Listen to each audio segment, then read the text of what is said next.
O assunto hoje na To Go In é pesquisa de opinião pública e de mercado. Eu, ao lado de Pompeu Vasconcelos na To Go In, recebemos Maurício Garcia, pesquisador. Olá, Pompeu. Olá, Gomide. Bom estar aqui com você mais uma vez na To Go In. E hoje com esse craque do mercado, Maurício Garcia, cara de pesquisa com mais de 30 anos de experiência no setor, dos quais 21 anos só no Ibope, não é isso, Maurício? Isso mesmo, Pompeu.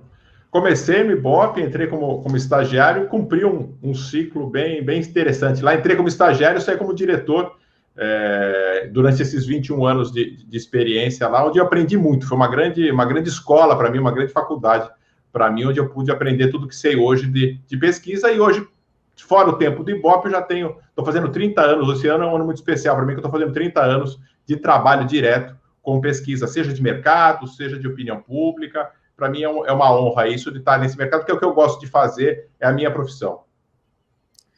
Maurício, apesar das pesquisas ser uma análise científica, né, mas o que mudou de lá para cá? O público, o mercado, as empresas estão procurando mais pesquisas, o pessoal pensa muito em política, né? Mas as empresas cada vez mais têm necessidade de buscar pesquisas. O mercado de política sempre comprou muito, sempre vai continuar comprando muito, porque é algo muito dinâmico, né? A opinião pública está sempre... As pessoas estão gostando ou desgostando de um governante, de um prefeito, de um governador, de um presidente, e isso é interessantíssimo, é importantíssimo estar monitorando isso, seja a sociedade como um todo, e daí você entende porque um veículo de comunicação como a Folha de São Paulo criar o seu próprio instituto, né? Então, porque justamente é de interesse de quem trabalha com comunicação entender isso e entender isso por dentro e conseguir monitorar isso de uma forma mais constante, até aí no caso mais barato, porque o instituto que tem a grife e a chancela do próprio veículo, isso é importante, mas também a pesquisa é extremamente importante para as empresas. Não há uma grande multinacional no mundo, ou uma grande empresa, e no Brasil, as grandes empresas do Brasil, todas elas fazem pesquisa, né? Para lançamento de qualquer produto, as grandes montadoras do mundo, antes de lançar seus veículos, eles são extremamente testados em pesquisas e nada vai para o mercado sem pesquisa. E também o mercado, por exemplo, de alimentos, cada produto, cada serviço que algumas empresas prestam, todas aquelas que têm sucesso e que fazem e têm um reconhecimento do mercado são testadas através de pesquisa. Então, a pesquisa é algo, de fato, fundamental, tanto para a sociedade como um todo, para o jornalismo, para as pessoas saberem que se estão gostando de algum determinado política pública, de algum governante, mas também se aprovam ou se não aprovam, se gostam ou se não gostam de determinado produto ou serviço que é oferecido no mercado para o nosso dia a dia. Bacana, muito legal. Eu queria, Maurício, que você comentasse, explicasse para nós o que é uma pesquisa de opinião pública e o que é uma pesquisa de mercado, para a gente avançar um pouquinho nisso e aproveitar a nossa audiência, que às vezes conhece, mas às vezes pode não conhecer também. Esse é um critério mais técnico do mundo da pesquisa, mas é importante a gente saber. Pesquisa que é considerada pesquisa de opinião pública é a gente, por exemplo, avaliar a administração de um governador, de um prefeito, de um presidente, é a opinião das pessoas com relação a entes públicos que são levadas em consideração. Ou se a pessoa é a favor, por exemplo, do aborto, da pena de morte, se é a favor da liberação de produtos, sei lá, com produtos transgênicos, né, com alimentos, com produtos transgênicos. Essas são pesquisas de opinião, onde cada um de nós tem a sua opinião e coloca a sua opinião para a sociedade, né? Eventualmente, a gente, às vezes, nem tem conhecimento suficiente para opinar sobre determinado assunto, mas pelo que se diz, né, ou, por exemplo, é a favor ou contra as privatizações, é a favor ou contra de um Estado maior, de um Estado menor. São opiniões que são emitidas. Então, essas pesquisas, esses temas de pesquisa são chamados de pesquisas de opinião.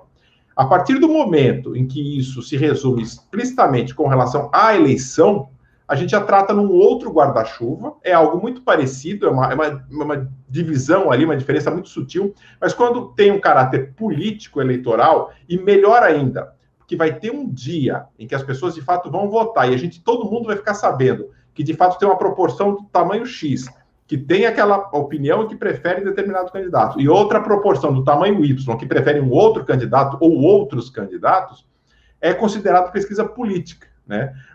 Fora também um certo preconceito que se tem com relação a isso, porque as pessoas, pelo histórico que nós temos, e não só nós brasileiros, isso também é um fenômeno, a gente acha que os fenômenos são muito, muito nossos, mas isso acontece praticamente em todas as democracias do mundo, né? As pessoas desconfiam muito dos políticos, então, sempre quando se fala de político, as pessoas sempre têm um pé atrás, né? Sempre desconfiam, acham que aqueles que cuidam do dinheiro público para repartir o bolo na sociedade não são muito honestos, então sempre há esse pé atrás. Então, essa questão da pesquisa política, as pessoas ficam um pouco, né, cheias de dedos para falar de pesquisa, mas basicamente não deixa de ser opinião, mas é que elas são focadas especificamente nesse tema político, enquanto as outras, a gente fala de pesquisa de opinião como um todo. A gente também poderia criar uma outra categoria, e essa outra categoria, de fato, existe, que são as pesquisas, como eu falei agora há pouco, são pesquisas de mercado. Então, por exemplo, quando uma Volkswagen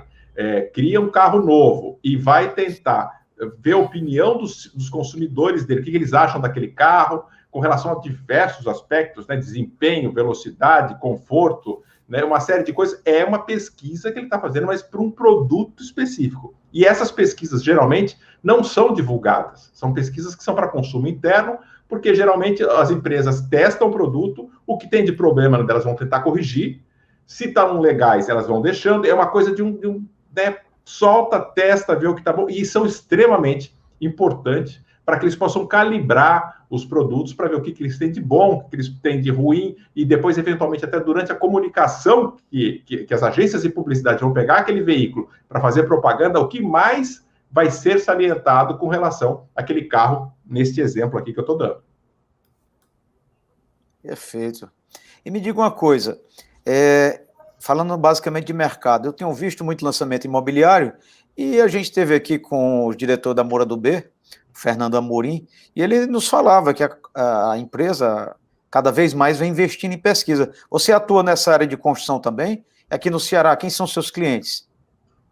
Sim, assim, o mercado do mercado imobiliário é um dos mercados que mais utiliza pesquisas, e utiliza de uma forma, já desde o início, utiliza a pesquisa, não só a pesquisa em si de opinião, como eu falei, ou de mercado, né, usa-se isso, mas o mercado imobiliário costuma utilizar um tipo de pesquisa, que é um tipo de pesquisa que se faz, geralmente, previamente, e pesquisa com base em dados secundários. Então, se faz análises de viabilidade de determinado empreendimento, em determinado local, porque o que se tem, hoje a gente tem uma quantidade de informações extremamente grande com relação a praticamente tudo. Então, se levanta, por exemplo, dentro onde a gente mora, e isso serve para qualquer lugar do Brasil, se tem dados do perfil de renda, de classe social, de consumo de todas as pessoas. Então, existem fontes de dados que são analisados para ver se determinado empreendimento cabe em determinados bairros com determinados perfis.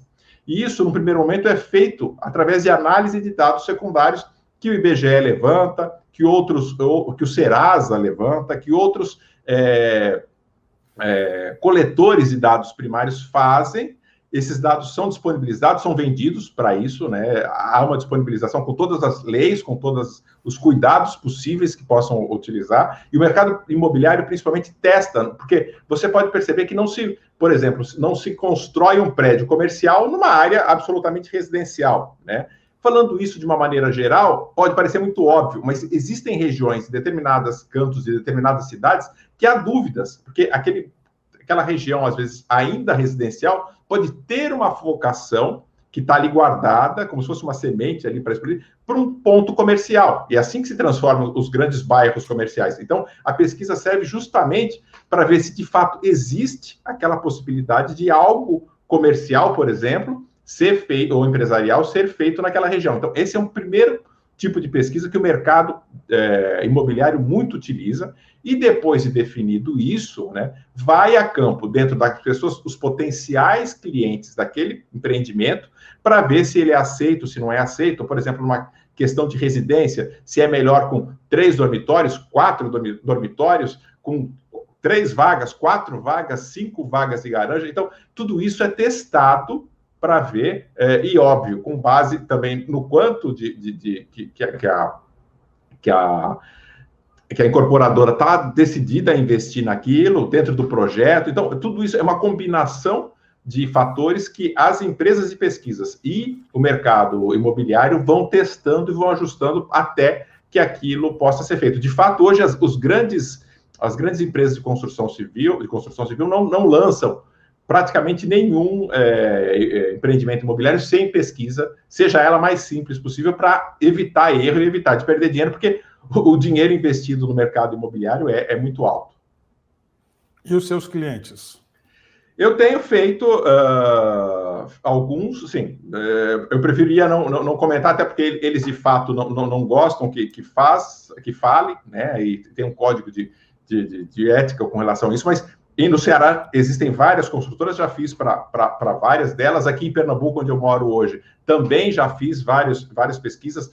Até você citou a Moura do B, já fiz pesquisas para a Moura do B, aqui em Pernambuco, que é uma empresa até pernambucana aqui, conheço bem até os donos, os do Bs, o Gustavo, o Marcos, que são os donos do grupo, um dos donos, claro, agora a empresa também está até na Bolsa, né? Então é uma empresa extremamente grande e poderosa aqui, mas também, pela minha passagem em Natal, também fiz pesquisa de mercado lá. A gente vai fazendo, de fato, esse é um mercado em expansão ainda, justamente nesse momento até dessa retomada econômica, e o mercado imobiliário é o que está sempre à frente, né? É ele que, de fato, puxa, ele é um bom termômetro para a economia. Então, e nesse momento de uma retomada econômica, depois dessa crise da pandemia e tal, é um mercado que sinaliza muito bem isso, a potencialidade dele. Então, é interessante para eles saberem quantas pessoas estão dispostas, por exemplo, a investir, a comprar um imóvel, e de que forma isso, então, a pesquisa em si, e tudo também depende do perfil de consumidor, até definir esse perfil,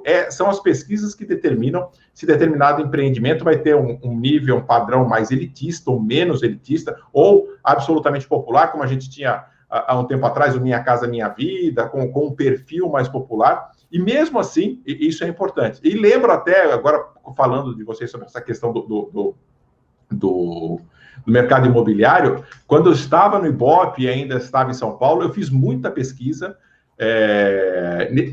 com esse caráter do mercado imobiliário para o governo do estado de São Paulo, que criava conjuntos habitacionais, né? Então, até para essa visão do ponto de vista do governo, era para a Secretaria de Habitação do governo do Estado de São Paulo, eles tinham essa intenção, e eu lembro muito bem um caso, por exemplo, era a questão de começar a vender imóveis populares, né, financiados de uma forma mais popular, de deixar de ser de 2 quartos para 3 quartos, por exemplo. Foi um marco dentro porque até então, pobre, uma classe mais baixa, 2 quartos é suficiente. E daí, até determinado momento, pela política da Secretaria de Habitação, se resolveu fazer 3 quartos, aí com uma varanda. Então, se começou a sofisticar, trazer para o mercado de mais baixa renda e assistido até pelo poder público, imóveis mais sofisticados dentro do possível, dentro do orçamento da Secretaria de Habitação. Então, isso é uma coisa legal, porque dava um pouco mais de dignidade, daí, e não só a questão mercadológica, lá não tinha essa coisa tão forte do dinheiro, né, do lucro, porque tinha uma questão social também dentro daquilo. Então, a gente até fez um estudo até qualitativo, e é algo que a gente pode conversar depois, com a relação, por exemplo, o papel da cozinha dentro de um imóvel em São Paulo, que era o centro da casa que para muitos é a sala de estar, para uma classe mais baixa, menos favorecida, a cozinha, assim, que a gente descobria que era o centro da casa, porque as pessoas, a dona da casa sempre estava ali, e tudo se passava por ali. Então, tinha uma questão até de arquitetura, de desenho da casa central, do papel da cozinha dentro do imóvel. Então, foi um estudo muito interessante, que foi muito importante para eles, para algumas adaptações, não só a criação de um 3º quarto dentro de um padrão de casa popular, mas também essa centralidade, essa distribuição do papel da cozinha dentro desse imóvel. Vamos cair na política já, Pompeu? Manda a sua primeira política sobre cenário. Política sempre ferve, né? Então, vamos lá. Maurício, nesse momento de ânimos acirrados e tantos eu não diria erros, porque a pesquisa ela reflete um momento, né? Então, mas a população, no modo geral, fica aqui mesmo em Fortaleza. O atual prefeito Sarto tinha uma ampla vantagem sobre o candidato adversário, o capitão Wagner, e no final chegaram ali muito próximos. Como é que a gente explica essa discrepância para o leigo, né, Maurício? Essa é a pergunta, no meio da pesquisa, é a pergunta que todos se fazem, né? E eu acho que não há uma resposta só para isso, porque é uma série de fatores que podem ter atrapalhado isso. Em cada cidade pode ser um fator especificamente. O problema é que, nos últimos anos, esses erros, né, entre aspas, da pesquisa, têm ocorrido com uma certa regularidade e de uma forma que tem impactado muito no resultado, porque se espera uma coisa e o resultado final costuma ser outro, né? E a campanha de 2020, que foi um ano atípico, até por conta da questão da pandemia, foi marcada por isso, né? Aí em Fortaleza foi um exemplo, aqui em Recife, onde eu estava mais próximo, e trabalhando na campanha também aqui, houve isso, São Paulo houve isso, Porto Alegre houve isso, Rio Grande de Janeiro teve isso, fora outras cidades menores espalhadas pelo Brasil, que houve esse erro das pesquisas, né? Eu acho que não há como sentenciar de que a razão única foi uma, né? Generalizar para todos. Em cada cidade, especificamente, a gente pode atribuir uma. Mas um grande problema que os institutos de pesquisa têm tido nos últimos anos, e não é uma coisa recente, é, de fato, dentro desse mundo de informações que as pessoas recebem, de tentar fazer com que os números que são divulgados reflitam a realidade no dia da eleição, né? Eu acho que o grande erro dos institutos de pesquisa nos últimos anos foi tentar vender um produto, que é a pesquisa, que tem o papel de cravar o resultado, de acertar o resultado de uma forma exata. E o que a gente tem visto é que, quando isso ocorre, é quase que um acaso. Não é esse o papel da pesquisa. O que eu defendo, e parte dos pesquisadores que vivem disso, que conhecem bem disso, e sabem da dificuldade hoje em dia que é fazer pesquisa, o papel da pesquisa é tentar contar a história daquela eleição para saber como é que foi, né? Até porque hoje em dia as pessoas mudam, e um dado que as próprias pesquisas mostram, né? A gente geralmente, como pesquisador, pergunta se a pessoa com certeza vai manter aquele voto ou se ele pode mudar até o dia, até a hora da eleição. E o percentual de respondentes, de eleitores que dizem que pode mudar é consideravelmente alto, né? E às vezes é o suficiente, de fato, para ter uma virada. As pessoas ficam esperando para decidir, de fato, o seu candidato, exceto aqueles, claro, que já têm a sua bandeira, já têm a sua identificação, sua simpatia direta com os candidatos. Tem uma parcela muito grande dos brasileiros, isso aí nos municípios, que tem preferências por aquele outro candidato, e podem mudar, né? A gente trabalha muito, os institutos acabaram não por má fé, mas até porque é algo que atrapalha a própria credibilidade dos institutos. Mas eles acabaram depositando muitas fichas na pergunta de intenção de voto, né? Se as eleições fossem hoje, em quem você votaria? Só que, às vezes, hoje em dia, o que mais está pesando na cabeça para análise dessa conjuntura, dessa história de cada eleição, são as possibilidades de voto. É uma pergunta até que é difícil de explicar de uma forma mais para um leigo, que é uma pergunta que a gente faz para cada candidato. Pensando no fulano, você diria que com certeza votaria nele, ok? Você poderia votar nele ou não, ou você não vota nele de jeito nenhum? Essa questão, esse ponto médio do poderia, te dá uma gama, e daí a gente percebe uma intersecção de votos. E é isso que acaba determinando e é que acaba depois atrapalhando os institutos nesses erros, né? Porque a pessoa pode falar que, eu poderia votar em fulano, poderia também votar em ciclano, poderia votar naquele outro também, mas nesse aqui, por exemplo, eu não voto de jeito nenhum. Então, é essa combinação de respostas, de opiniões, que deve ser levada em consideração para tentar entender o que está acontecendo. E daí ela é impossível de você cravar o resultado só com ela, porque as pessoas têm opiniões dúbias, né? Às vezes tem gente que fala, não, com certeza eu voto nele, mas eu com certeza voto nele se ele fizer tal coisa. Então, ou prometer tal coisa. Então, é esse cuidado, essas questões que precisam ser levadas em consideração na análise do resultado. Por isso que eu digo, as pesquisas servem para contar uma história de uma eleição, para entender a eleição e não cravar o resultado. Mas a expectativa que se criou, de uma maneira geral, é que as pesquisas fossem cravar resultados, fossem acertar resultados de uma forma extremamente precisa. E esse foi a grande falha, o grande deslize dos institutos que passaram essa imagem de quase de bola de cristal. O que eu vou dizer aqui é o que vai ocorrer no dia da eleição, porque as pessoas estão supondo, se as eleições fossem hoje, estão imaginando. Só que não necessariamente até as eleições, ele pode ter aquelas opiniões, algo pode acontecer no meio do caminho. Então, é isso que deve... Eu não estou fugindo da resposta, porque também não há uma resposta clara, né? Mas é uma série de fatores que precisam ser entendidos, né? E a gente tem que levar em consideração também um outro fato que é importante. Quando eu digo a gente, os institutos, a gente trabalha com dados porque por mais atualizados que eles estejam, o último censo que a gente realizou foi coletado em 2010. Então, a gente tem dados que estão pelo menos 11 anos defasados. E imagina há 11 anos atrás o que era o Brasil, o que era Fortaleza, o que era Recife, o que era... Ela mudou muito, né? O Brasil mudou muito.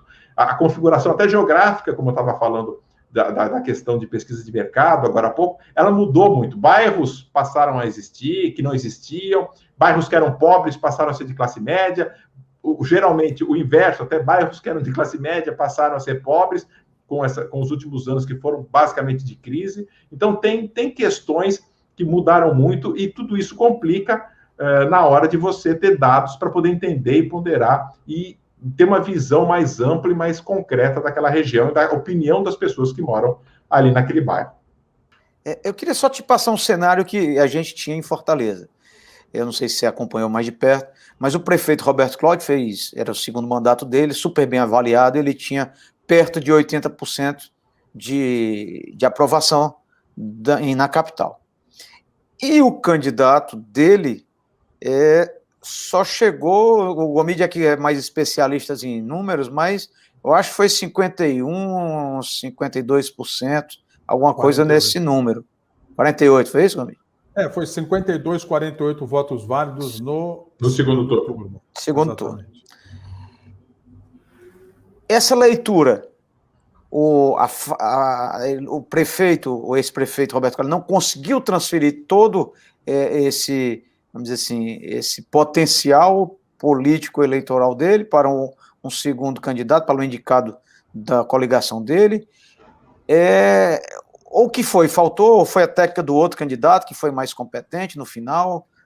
O que foi? Talvez as duas coisas. Talvez as duas coisas. Eu lembro bem de uma eleição aí no Ceará, se não me engano, de 2006, onde Lúcio Alcântara era governador e tinha uma avaliação muito boa como gestor, e ele concorreu à reeleição e perdeu. Né?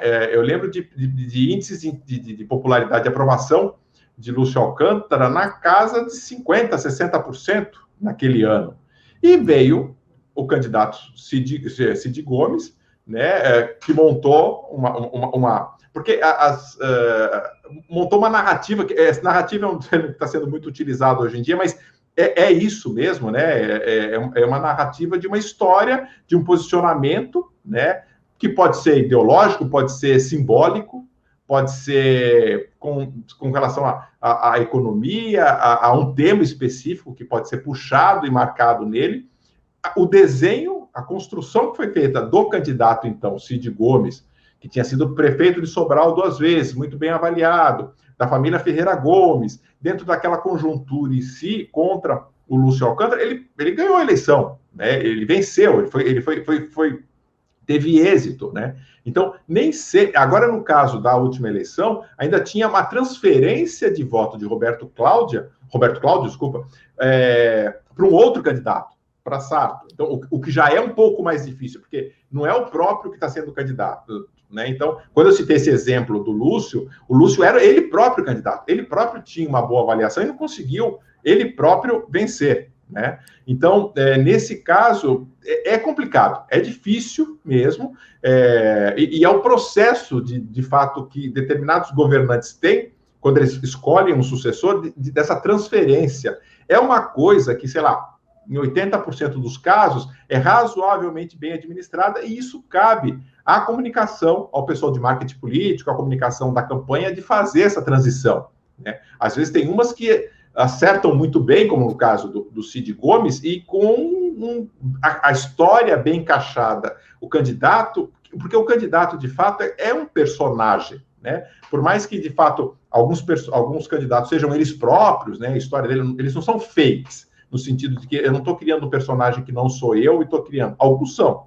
Mas, na grande maioria das vezes, se tenta criar um personagem real, mais próximo possível, mas é um personagem, né? Tanto que quando as pessoas, de uma maneira geral, e a gente quando faz grupos qualitativos, né, conversas mais ao pé do ouvido ali com os eleitores, eles têm uma imagem, a gente também tem certas imagens de pessoas que a gente não conhece, por exemplo, quem é o Obama? Eu imagino que o Obama seja assim, assado, o Biden seja assim, assado, o Putin seja uma pessoa assim. Às vezes, de fato, elas são. Em outros momentos, elas podem não ser, né? Então, a construção no mundo político tem muito disso, né? O mundo político, a democracia nasce na Grécia, o teatro nasce na Grécia, tem uma história por trás disso, tem uma razão de ser assim, né? O mundo ocidental também nasce na Grécia Antiga, então tem uma similaridade muito disso. Então, e é difícil você transferir a sua popularidade para outro. Não Maurício, Oi. Se me permite o seguinte, né? Nesse caso que você está citando de 2006, o governador Lúcio Alcântara, ele, na eleição anterior, de 2002, ele tinha, há 4 meses da eleição, 60% dos votos. 2002. Aí, quando foi para a eleição primeiro turno, ele enfrentou o candidato do PT, José Ayrton. E ele, por 0 alguma coisa, não ganhou no primeiro turno. Sim. Que foi aquela ascendência de Lula, que se tornou presidente em 2002. Aí, no segundo turno, talvez o Ibope apontou vitória de José Ayrton 51-49. Quer dizer, na verdade, nem apontou numericamente, vamos chamar assim, né? Sim. E, na verdade... Ia ser apertado, né? Consta que o Lúcio Alcântara, naquela noite, naquele domingo da eleição do segundo turno, foi dormir, não foi isso, Pompeu? Assim, não ganhei a eleição. Aí acordou no dia seguinte, doutor Lúcio, o senhor ganhou a eleição, ou na noite e tal. Então, ficou apertado. O que eu quero mostrar é o seguinte, já em 2002, o doutor Lúcio Alcântara já apresentou naquela eleição uma certa fadiga de votos. Já foi uma eleição apertada. E depois veio 2006, às vezes a avaliação é boa, e em 2006 ele perdeu no primeiro turno para Cid Gomes, que fez 62% dos votos válidos. Então foi uma vitória muito forte de Cid Gomes, mas a gente analisando as duas eleições, você já repara que ele já teve dificuldade de vencer em 2002. Né? A questão que o Pompeu coloca, que acho que é muito interessante mesmo, por que alguém tem boa avaliação na gestão e chega na eleição e não consegue os votos? É uma questão interessante, de fato, para se pensar. E também, em conclusão, em complemento, né, tem aquela candidata, como foi Luiziane Lins, candidata à Prefeitura de Fortaleza, ano 2008, que até o início do horário eleitoral tinha uma péssima avaliação, 45% de ruim e péssimo. Veio a eleição, ela inverteu este resultado. O ruim e péssimo passou para 12, 15, e o ótimo e bom foi para 40, 45. Aí, quando ela assumiu em janeiro de 2009, voltou tudo ruim e péssimo. Ou seja, durante a eleição, ela conseguiu melhorar a sua avaliação, porque tinha horário eleitoral, e ela ganhou no primeiro turno em 2008. Então, não sei se você, com a sua experiência, em complemento à pergunta do Pompeu, consegue buscar uma razão de ser da avaliação e da transformação que é depois na hora do voto, quer dizer, como que muda isso muito rapidamente.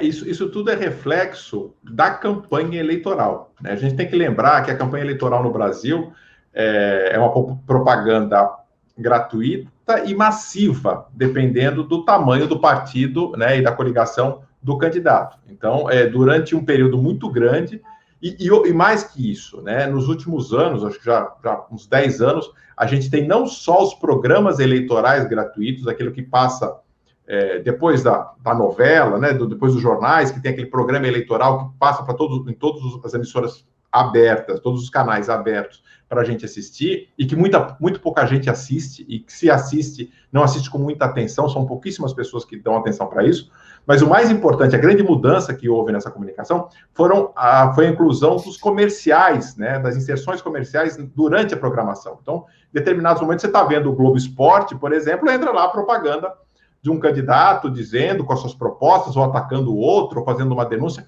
Isso mudou um pouquinho, e a quantidade, o volume dessas inserções, tanto na TV quanto no rádio, é massiva, é grande, né? Então, isso pesa e isso tem importância. Mas a grande questão é a mão, por isso que essa questão da pesquisa e as campanhas eleitorais, o pessoal da comunicação tem que estar muito atrelado, muito próximo com as pesquisas, e existem, é bom deixar claro, existem as pesquisas que são divulgadas, que os institutos fazem para divulgação, que são questionários curtos, focando, como eu falei, a intenção de voto. Agora, existem para as campanhas eleitorais, para a estrutura de campanha, pesquisas muito maiores, pesquisas qualitativas, pesquisas aprofundadas para entender razões de votos, conceitos, teses que são levantadas, testadas para ver se pegam ou não. Isso sim é fundamental. Eu até daria um exemplo para vocês, o inverso daí.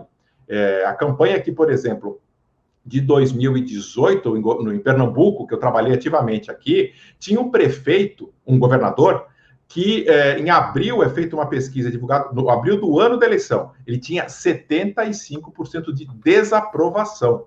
Ele era desaprovado por 3 de cada 4 pernambucanos. E aí a campanha vai vindo, começa a campanha. Eu fiz uma pesquisa no início da campanha, de fato, quando começa a campanha, naquele ano começou entre final de julho, começo de agosto, a campanha, porque em agosto você começava o horário eleitoral gratuito. Ele tinha 65% de desaprovação. Só que essa campanha, e daí você falava, não, ele vai perder, não tem como. Os outros candidatos que estavam na disputa não criaram a sua linha de comunicação, a sua imagem de uma forma competente. E o governador Paulo Câmara foi reeleito no primeiro turno. Então, um candidato que inicia uma campanha com 65% de desaprovação, que em abril do mesmo ano tinha 75% de desaprovação, é reeleito em outubro. Por quê? Porque ele conseguiu, durante o período de campanha, basicamente agosto, setembro e comecinho de outubro, a primeira semana, no caso dele foi bem comecinho, porque ele acabou vencendo no primeiro turno a eleição, ele conseguiu convencer de que os outros candidatos, que não existiam praticamente outros candidatos, e que ele deveria, sim, ser reeleito. E foi reeleito no primeiro turno. Então, é uma construção muito bem feita. Quem foi demitido dessa campanha por ele ter chegado a 65% de desaprovação do governo? Porque é uma coisa inacreditável isso, né? Ou seja, ele chegou em abril com essa desaprovação. É uma brincadeira que eu estou fazendo. Mas era a mesma equipe. Então, mas era a mesma equipe. Porque assim... É alguma coisa estranha. Como é que pode esse negócio desse, né? E diga-se de passagem, está até hoje, e ao que tudo indica, hoje está para sair amanhã, nessa semana, está para sair uma pesquisa, Pernambuco, com o seu grau de avaliação. Eu não acredito que seja muito diferente disso que eu falei, que estava há 4 anos atrás. E ao que tudo indica, o seu candidato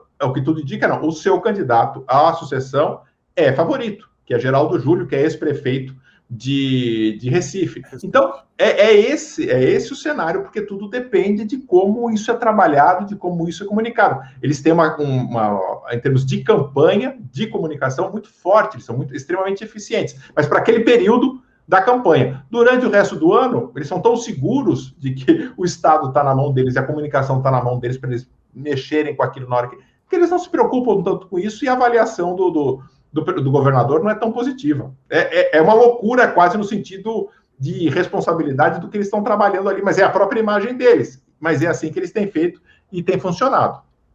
E no caso do Ceará, Pompeu, faça a sua pergunta sobre o Ceará aí. Você é um grande conhecedor da política no Ceará. Eu queria começar pelas prefeituras do interior. Estou me lembrando aqui, ontem eu estive com o Bismarck, prefeito de Aracati, cidade importante aqui no litoral, que tem feito uma transformação muito grande no Aracati. E eu lhe pergunto, um prefeito como o Bismarck, que é um cara preocupado, um cara que está fazendo obra, ele tem que se avaliar de quanto em quanto tempo? Ele mesmo contratar pesquisas para saber e como é que está sendo vista a gestão dele? E essas pesquisas têm que ser quali ou quanti? Essa é uma cultura que, infelizmente, falta aos administradores públicos no Brasil. Eles não têm muito essa preocupação, que é um pouco do que eu comentei, do que ocorre aqui em Pernambuco, assim, fica sossegado achando que não tem problema, né? E vai tentar correr atrás disso no dia, no mês, no ano da eleição. E às vezes não dá tempo. Se não tem uma estrutura boa para segurar, a situação ideal é que se faça em anos não eleitorais, isso tanto para governo quanto para prefeitura, e seja a prefeitura pequena ou grande até também, isso depende, claro, do estilo de administrar. Mas, por exemplo, você fazer uma medição no primeiro semestre e uma outra no segundo semestre, isso é o ideal, porque você tem um tempo ali para ver como é que está. Você tem uma noção se você está bem ou se não está bem. E também não confiar tanto dos seus assessores que falam, tá todo mundo gostando daquilo, todo mundo gostando daquilo, porque nem sempre é assim. Então, de fato, é interessante contratar um instituto de confiança, um instituto sério, e que te dê notícias ruins, caso de fato as notícias estejam ruins, né? Porque também tem gente, infelizmente, que, né, tenta melhorar a situação para não chatear o candidato, tal, o prefeito, acaba não contando tudo. Mas é importante que seja alguém honesto, justo, que diga a verdade para o bem da campanha, para o bem da comunicação do prefeito. Então, o ideal é fazer um levantamento quantitativo, uma ideia, talvez, no primeiro semestre, uma pesquisa, no segundo semestre, outra. Com relação à pesquisa quali, é extremamente importante fazer também, talvez até a situação ideal, fazer junto com essa quanti, porque daí você entende melhor o que está acontecendo, e na outra você dimensiona, você entende as razões na qualitativa, e na outra você dimensiona o tamanho do problema, ou da situação positiva que está ali para você administrar, e daí com grupos de pessoas, porque a qualitativa a gente junta numa sala, num grupo, por volta de 8 a 10 pessoas, e bate um papo sobre as pessoas. Mas por que você acha isso? Mas isso daqui... E se fosse assim, não há um questionário rígido, como existe na pesquisa quantitativa, é um roteiro, assim como o Pedro Bial, por exemplo, quando vai entrevistar alguém, ele tem um roteiro que ele segue, ele sabe mais ou menos o que ele vai perguntar, como perguntar, mas, por exemplo, o entrevistado tem uma bomba ali, ele solta uma coisa que é algo inesperado, né? O que também cá para nós, o Gomide sabe muito bem isso, geralmente essas bombas, quando são soltadas nos programas de entrevista, já são previamente preparadas, né? A gente viu recentemente, por exemplo, o Eduardo Leite no programa do Bial assumindo a sua homossexualidade, aquilo, claro, já estava dito e preparado para a hora que estava fazendo, mas geralmente, na entrevista qualitativa, você aprofunda um tema e você quer saber por quê, como, onde isso começou, e daí você entende melhor as razões de determinados comportamentos e depois compartilha aquilo com as outras pessoas que estão no grupo. Isso dá uma visão bem macro, bem ampla da situação e das opiniões das pessoas com relação ao administrador público, seja ele o prefeito ou seja ele o governador. Então, uma pesquisa mais aprofunda, tanto no primeiro semestre e uma outra no segundo semestre, em linhas gerais, é o mais indicado. Deixa eu só complementar. Sim, pode ser, Pompeu. Salve-me. Porque nós estamos chegando próximo e tem muita especulação aqui no Ceará, Maurício, sobre quem vão ser os candidatos. Mas, especialmente, a curiosidade é maior ainda, até porque a oposição meio que todo mundo já sabe quem vai ser o candidato, do sucessor, né, da situação, do candidato à sucessão do governador Camilo Santana. Em abril é o primeiro prazo limite, porque se o governador for candidato ao Senado, ele vai ter que deixar o governo em abril do ano que vem. Se você fosse orientar aqui os caciques, alta cúpula do PDT e do PT no Ceará, que é quem vai decidir quem será o candidato, e tivesse uma pesquisa hoje quanti-quali, e tivesse um candidato que estivesse bem à frente, e outro que fosse competitivo, qual era a orientação que você daria? E você acha que seguiriam só a pesquisa ou outros fatores também pesariam? A pesquisa é um bom indicativo e deve ser um bom indicativo, e é fundamental que seja um indicativo a ser levado em consideração. Mas, óbvio, que existem outras questões que precisam ser levadas em consideração, né? E até o histórico, se existe algo que, por exemplo, alguns candidatos surgem com alguns problemas, tem uns históricos de denúncias de corrupção aqui ou acolá, ou algo que às vezes não é nada corrupção, mas que pode atrapalhar. Então, tudo tem uma série de fatores que deve ser levado em consideração. Já teve casos em que eu apresentei pesquisa em determinada cidade, o candidato mais indicado em termos numéricos era uma pessoa, só que aquela pessoa era claramente desagregadora dentro do mundo político. E a gente sabia que ela poderia até ter um potencial, mas que ela tenderia muito, no decorrer da campanha, a sofrer e acaba sendo prejudicial à campanha, fazendo com que a campanha morresse na praia, né? Ela tinha um potencial, sim, de crescimento, mas o candidato não era uma pessoa muito confiável no sentido de que ele não iria cumprir todos os processos, os procedimentos, as etapas que uma candidatura precisaria. Então, o próprio grupo político falou assim, olha, ele não vai se sustentar. Ele é o melhor candidato, ele tem certas qualidades, as pessoas identificam nele valores, mas ele não sustenta isso durante a campanha, ele não aguenta, né? Ele não tem estrutura para isso. Então, resolveu se mudar. Então, a pesquisa é um indicativo a mais, é um indicativo extremamente importante, que deve ser levado em consideração, mas não é o único, né? Existem também algumas questões, principalmente para eleição para prefeito, por exemplo, que às vezes tem a questão do voto do vereador muito próximo, né? Então, determinados candidatos para prefeito têm certa popularidade, mas a grande base dentro da coligação dos candidatos a vereador não aceitam, sei lá, por algum motivo, e eu já vi isso, fazer campanha para aquele candidato, porque tem uma série de restrições, porque ele é alguém não muito, sei lá, confiável dentro do mundo político, já traiu algumas pessoas ali em termos de confiança dentro do grupo, então isso pesa também. Mas, de uma maneira geral, os resultados da pesquisa, e principalmente, se possível, da combinação de pesquisa quantitativa com qualitativa, isso é extremamente, e hoje em dia, mais um pouco até, que é a questão que é importantíssimo hoje, mais do que nunca, a questão das mídias sociais. A comparação, a análise de um ponto de vista quantitativo, qualitativo e de desempenho em mídias sociais, que não deixa de ser um reflexo um pouco dessa combinação de qualitativa com quantitativa, é fundamental para que a pessoa que vai cuidar da comunicação desse candidato possa construir esse personagem, como eu falei, porque é fundamental.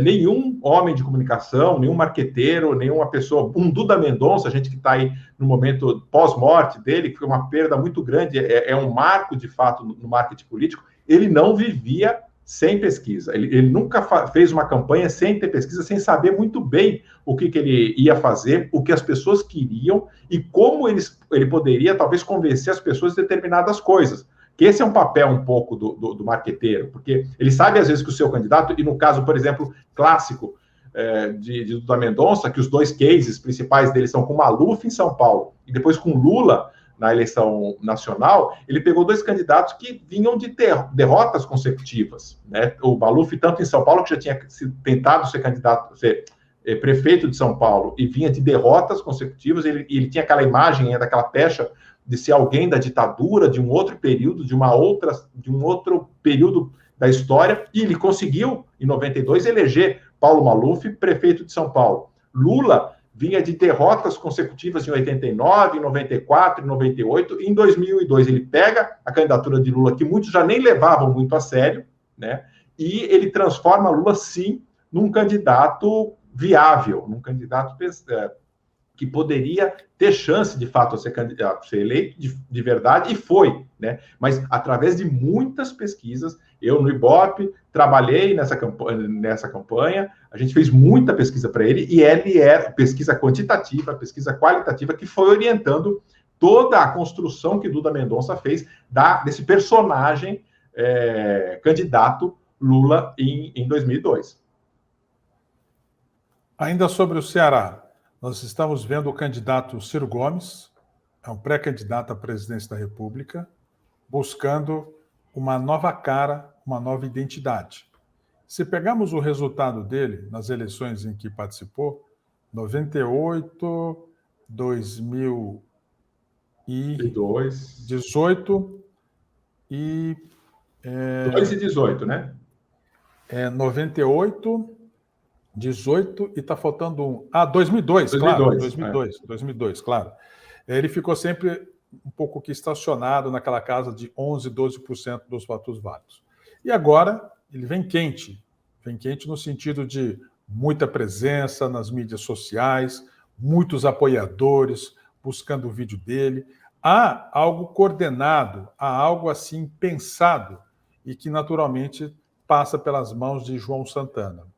Que avaliação você faz sobre Ciro Gomes e a possibilidade dele, nesta eleição de 2022, efetivamente conseguir avançar além desse seu 10, 11, 12% dos votos válidos?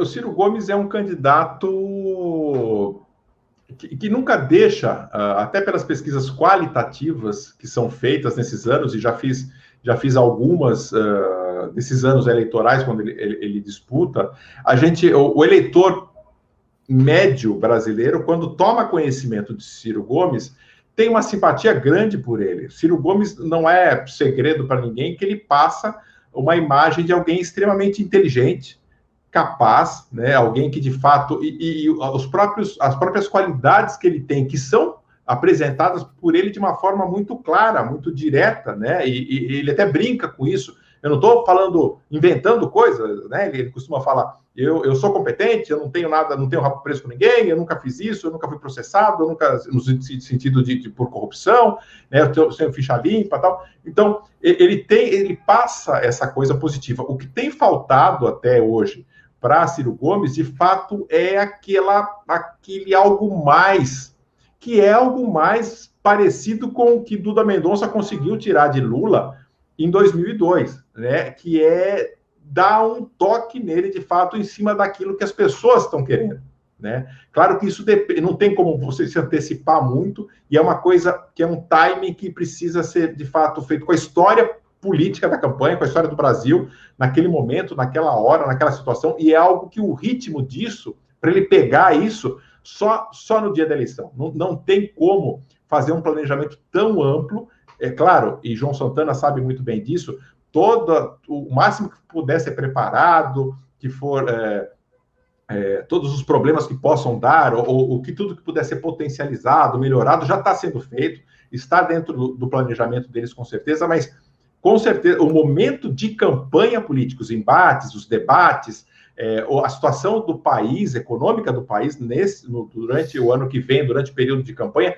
tudo isso vai ser determinante para o eleitor definir, de fato, quem é. A gente teve um exemplo muito claro disso em 2018 com a eleição de Bolsonaro, né? Ele tinha ganho uma certa relevância, né, no cenário político, mas com certeza não há dúvidas disso, e quem acompanha a pesquisa, os números, tal, a questão da facada em si, de fato, foi essa chave, porque transformou alguém que não era tão conhecido em alguém sim conhecido, e conhecido como uma vítima, conhecido como alguém que foi atacado para não ser eleito presidente. Isso tem uma questão simbólica muito forte. Isso influiu muito fortemente no desempenho de Bolsonaro, além de outras questões, outros tributos que também estavam dados e colados dentro da sua campanha. Ciro Gomes tem a grande missão de ir administrando essas suas qualidades, aquilo que ele tem de bom, e tentar intensificar e potencializar o que ele tem de bom. E ele tem muita coisa boa, ele mostra isso, e ele é bem aceito no sentido, quando eu falo que ele tem muita coisa boa, não é uma questão de juízo de valor, é que de fato é observado que a população, que os eleitores gostam do que ouvem, gostam quando conhecem Ciro Gomes, quem não conhece, ele passa, sim, uma boa impressão, mas precisam de alguns ajustes e, claro, do cenário da disputa ali que precisa ser preparado. Eu acho que João Santana é uma pessoa experiente, capaz de conseguir armar esse circo no sentido de vários palcos, né, que vão ter que ser administrados durante a campanha do ano que vem. Mas há uma chance, sim. E a grande aposta do próprio Ciro Gomes, ele tem dado várias entrevistas, é a possibilidade da não entrada, por algum motivo, né, do Bolsonaro ser o personagem. Ele tem dito muito, e ele tem acreditado nisso, que o Bolsonaro não possa ser um candidato tão competitivo na campanha, pelas coisas que o próprio Bolsonaro tem criado nos últimos meses, né? Então, ele enxerga nisso uma possibilidade, e de fato, essa talvez seja a única possibilidade de ele ter essa chance de disputar com alguém a presidência no segundo turno. Então, é uma construção difícil, que vai levar tempo, mas que é possível, sim, mas que também não é fácil, né? Se o Bolsonaro se comportar e for levando do jeito dele, alguns programas sociais, algumas coisas forem feitas, ele pode ir levando no banho-maria até o ano que vem. Tudo isso vai depender, de fato, da história, dos acontecimentos do dia a dia do Brasil. Maurício, e o que mudou nas pesquisas, na metodologia, na abordagem, nos questionários, com a nova comunicação? A grande mudança que ocorreu foi, de fato, a rapidez hoje da forma de coleta, né? E estou falando de uma forma mais tradicional de coleta mesmo, porque a gente tem metodologias diferentes de coletas, a gente tem entrevistas que são feitas pessoalmente, a gente hoje em dia tem uma profusão de pesquisas que são feitas por telefone, existem pesquisas que são feitas hoje em dia por internet. Cada uma tem seus pontos positivos, seus pontos negativos, seus pontos até que devem ser olhados com muito cuidado, porque essa grande divulgação de pesquisas nos últimos tempos tem sido até certo ponto perigosa, né? Principalmente pesquisas feitas sem muito cuidado, e geralmente essa falta de cuidado vem de pesquisas vindas de internet. Não estou falando que todas as pesquisas feitas por internet geram dúvidas, mas boa parte delas, sim, porque não há um cuidado por parte de quem faz devido. Até porque é difícil ter um cuidado devido quando você tem internet, que é uma coisa muito aberta para fazer a coleta. Porque a grande questão é a amostra. Você tem que ter um grupo de pessoas que represente o todo.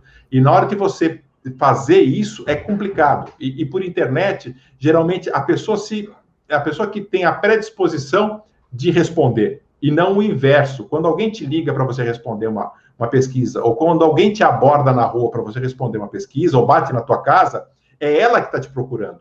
Isso é uma coisa. Na internet, você que se coloca à disposição, você que tem a vontade de apertar um botão e falar assim, não, vou responder essa pesquisa. Então, isso muda. E se o eleitor faz isso, é porque ele tem algum interesse de dar a sua opinião. E isso já no meio da pesquisa já enviesa, isso já leva para uma outra categoria e pode atrapalhar a análise dos resultados. Basicamente por isso, né? Então, mas o que mudou muito nos últimos anos, principalmente na pesquisa, aquela mais tradicional, face a face, que bate na porta das pessoas para entrevistar, é a forma de coleta. Hoje em dia, com a tecnologia, através até de um celular ou de um tablet, se coleta e se tem o resultado na hora. E a gente tem a possibilidade, a gente como instituto tem a possibilidade de saber se, não, o meu entrevistador que eu mandei ir para a cidade tal, de fato está lá, na rua tal, esquina com a rua tal, entrevistando o morador daquela casa. Porque ele ativa o GPS, né, o próprio sistema de coleta tem a possibilidade de você ativar o GPS. Os sistemas hoje de coleta de entrevista dão a possibilidade de, por exemplo, vocês aí em Fortaleza, eu aqui de Recife, se eu estiver fazendo uma entrevista em Boa Vista, em Roraima, e um entrevistador está lá, eu ativo daqui do meu computador o microfone do computador ou do tablet dele, do tablet dele ou do celular dele, para saber se ele de fato está lendo todas as perguntas, se tudo que o entrevistado está respondendo é exatamente o que ele está colocando, porque você faz um espelhamento do equipamento de coleta para ver se ele está fraudando ou não, porque o entrevistado pode falar que vai votar no candidato A e ele coloca no B, ou ele pode dizer que está gostando, o entrevistado colocar que não está gostando, então você checa online. Isso, há 10 anos atrás, era um sonho, assim, impossível até de sonhar com tanta tecnologia, e mais que isso,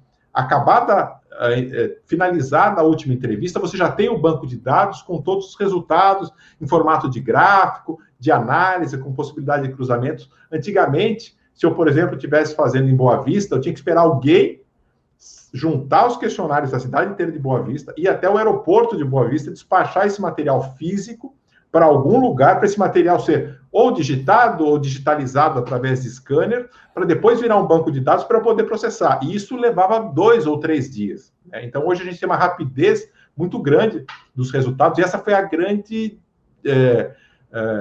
contribuição da tecnologia, uma das grandes, mas essa principal, de você poder ter uma rapidez muito grande nos resultados. Então, tem institutos hoje como o Datafolha que faz uma pesquisa com 3.000, 4.000 entrevistas num dia e de noite divulga no Jornal Nacional. Né? Então, você consegue ter essa rapidez da coleta e da entrega dos resultados. Essa foi o grande diferencial graças à evolução tecnológica.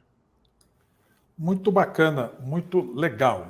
Bom, acho que a gente já vai caminhando aí para o nosso final. Não sei se o Pompeu tem mais alguma consideração, mais alguma pergunta. Fiquei curioso. Eu sou prefeito, eu quero contratar o Maurício. Quanto é que custa uma pesquisa, depende da amostragem? Me dá uma noção, Maurício. Depende da quantidade de entrevistas, vai depender do tamanho do questionário. Obviamente, questionários maiores levam mais tempo para serem aplicados, né? E daí tem um custo diferente.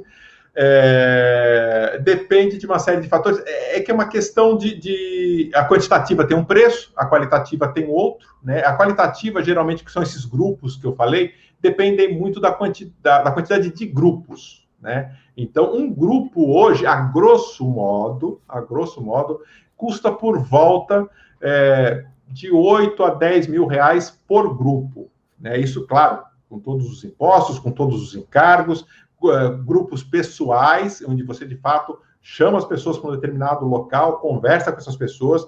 Vale ressaltar que essas pessoas, todo o transporte dessas pessoas, desde que ela sai da casa dela até a hora que ela chega no local e depois a sua volta, é pago à parte, então tem uma despesa do deslocamento dessas pessoas, há um lanche que é dado para essas pessoas durante as conversas, então tem um custo, né, que justifica tudo isso, tem toda uma análise, que esses dados depois são todos transcritos, gravados, analisados, então, a grosso modo, esse é o custo de uma pesquisa. Claro, se for com um público mais fácil de ser recrutado, esse valor pode ser menor. Se for com um grupo muito mais complicado de ser recrutado, ele tem um custo maior. Por exemplo, o exemplo que eu dei aqui, por exemplo, da indústria automobilística.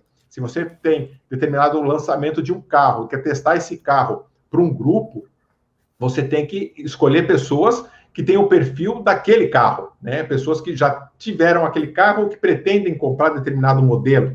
Então, é mais difícil você achar isso, então demora mais para você encontrar essas pessoas, então tem um custo mais alto, aí nesses casos o custo é mais elevado. Então, é essa combinação, mas esse preço médio de 8 a 10 mil reais é uma referência razoável de custo de grupo qualitativo. De entrevista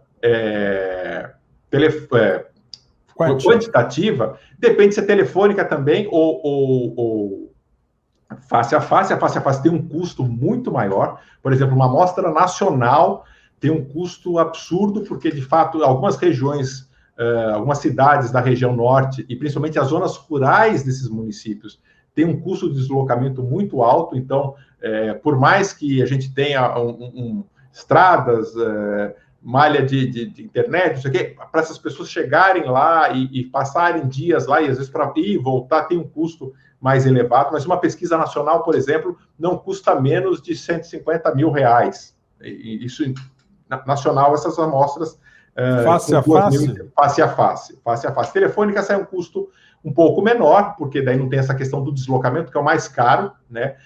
Entrevista telefônica, aí independe de onde você está fazendo, porque o custo é o mesmo, mas por volta de 50 reais por entrevista, pode ser um pouco mais, dependendo da dificuldade do público que você vai falar, pode ser um pouco menos, dependendo do volume que você tem, mas como parâmetro, entrevista telefônica e a entrevista face a face, aí vai depender da cidade, mas para uma capital é por volta de 60, 70 reais por entrevistas, e daí você multiplica por 800, 1.000 entrevistas, dependendo do tamanho da amostra, você tem uma ideia mais ou menos de quanto custa essas pesquisas. Claro que pesquisas eleitorais, como todos nós, em tese, somos eleitores, né? Podemos votar e temos a intenção de votar, ou pelo menos temos civicamente a obrigação de votar, é mais fácil você encontrar pessoas. Quando é uma pesquisa de mercado, como eu estava falando agora há pouco do mercado imobiliário, você tem que, por exemplo, encontrar pessoas que estejam dispostas a comprar um imóvel nos próximos 2 anos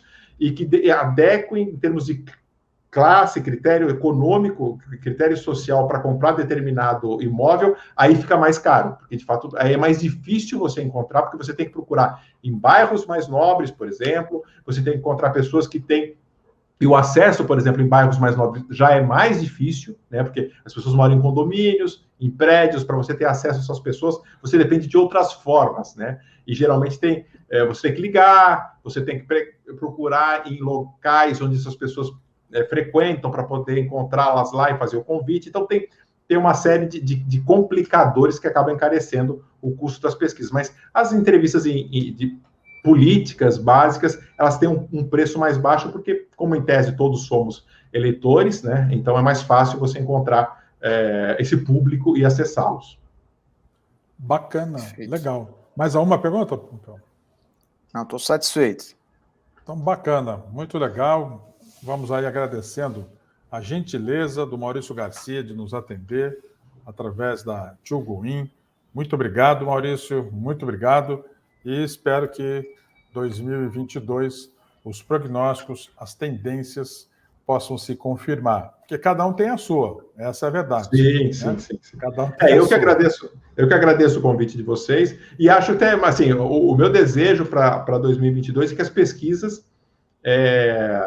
possam conseguir retratar a história das eleições, a história das campanhas, contar essa história e auxiliar também, tanto candidatos na contagem, na construção dessas histórias, mas também da sociedade como um todo, de conhecer como está sendo a história das campanhas, do que está sendo de bom, do que está sendo de ruim, o que está sendo pedido, o que está sendo desejado pela cidade. Porque o que a gente percebe nas pesquisas é que praticamente cada cidade, em cada eleição, em cada ano, há temáticas que são recorrentes, né? E que são importantes e que definem determinada eleição. Às vezes é a educação, às vezes é a segurança pública, às vezes é a saúde.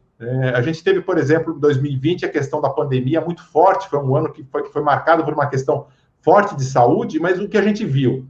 Que a saúde não foi tema das campanhas para prefeito na grande maioria dos municípios. A gente tem exemplos de alguns municípios que, de fato, isso foi tema, mas foram muito poucos, pelo tamanho, pela dimensão da crise que a gente teve, da pandemia. Foram poucos os municípios onde essa questão da administração da pandemia com seus prefeitos foram suficientes para influenciar no resultado da eleição, o que era um contrassenso. Todo mundo achava que, não, agora todo mundo vai querer falar de saúde, a saúde vai ser o tema, mas nem sempre foi. Aí em Fortaleza mesmo, vocês sabem que o tema foi passado, mas não foi o grande tema da campanha, não foi a questão da saúde, né? Então, são essas questões que as pesquisas servem para entender, para interpretar e fazer com que as campanhas, o pessoal da comunicação, do marketing político, possa direcionar a comunicação durante o período eleitoral para o tema que de fato interessa a população de determinada cidade, de determinado estado ou do país como um todo. Valeu. Obrigado. E encerramos nosso bate-papo e a Tio Goin vai anunciando até o nosso próximo encontro.